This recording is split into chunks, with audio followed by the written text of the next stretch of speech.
দেখা যায় রুডি দীপার গাড়ে হাত রেখে বলে, কে তুমি? তখনই যমুনা মাসি রুডিকে বলে, দেখ বাবু, তুই এখানকার কোনো মানুষের গায়ে হাত দিবি না, আর কোনো মেয়ে ছেলেকে তো ধরবিই না। তোর ওই মেয়ে যতক্ষণ না রেডি হচ্ছে ততক্ষণ পর্যন্ত তোর এখানে কোনো জায়গা নেই। রুডি ওই যমুনা মাসিকে বলে, আপনি চিন্তা করবেন না, ওই মেয়ে রেডি হয়ে যাবে। অন্যদিকে সোনাকে খারাপ মেয়েগুলি রেডি করানোর চেষ্টা করে, কিন্তু সোনা কোনোভাবেই রেডি হতে চায় না। তারপর দীপা যমুনা মাসির কাছে গিয়ে বলে, মাসি, যে মেয়েটি মাত্র এলো আমি তাকে রেডি করে দিতে পারি। অন্যদিকে মেয়েরা যমুনা মাসিকে এসে জানায় যে ওকে কোনোভাবেই রেডি করানো যাচ্ছে না, খুব ঝামেলা করছে। দীপা দায়িত্ব নিয়ে বলে, আমি রেডি করাতে পারবো, কারণ আমি আর ও বাঙালি। এই বলে দীপা ভেতরে যাওয়ার জন্য একটা প্ল্যান সাজানো শুরু করে। যমুনা মাসি দীপাকে বলে, তুই কে, সত্যি করে বল। এসব বলে মেয়েটির কাছে যেতে চাইছিস তাই না? দীপা মনে মনে ভাবতে থাকে, চালাকি করে তাকে সোনার কাছে যেতে হবে, এতে নিজের নাম পরিচয় প্রকাশ করা যাবে না। যমুনা মাসি নিজের বন্দুকটা দীপার মাথায় ঠেকিয়ে বলে, বেশি চালাকি করলে এখানেই তোকে শেষ করে ফেলবো, কে তুই বল। তখন দীপা যমুনা মাসিকে চালাকি করে বলে, আমি বাঙালি, আমি বাংলা ভাষা খুব ভালো বুঝি।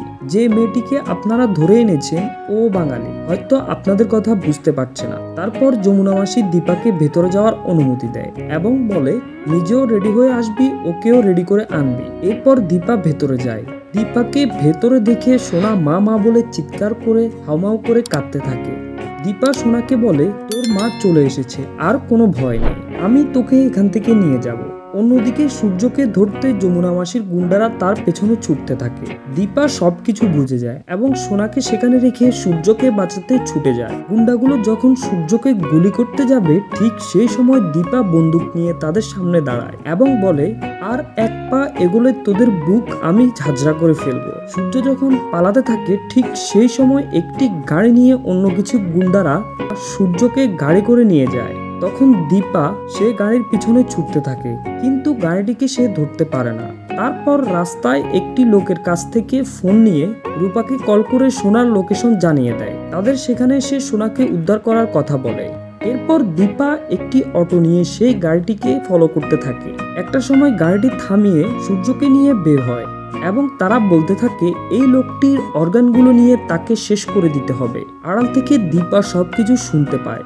দীপা বুঝতে পারে এরা অর্গান পাচারকারী, এদের হাত থেকে ডাক্তারবাবুকে রক্ষা করতেই হবে। তো প্রিয় ভিউয়ার্স, আজকের পর্ব তোমাদের কেমন লেগেছে ভিডিওতে লাইক দিয়ে কমেন্ট বক্সে লিখে জানাও। আর হ্যাঁ, চ্যানেলে নতুন হয়ে থাকলে চ্যানেলটিকে সাবস্ক্রাইব করে বেল আইকনটি বাজিয়ে দাও।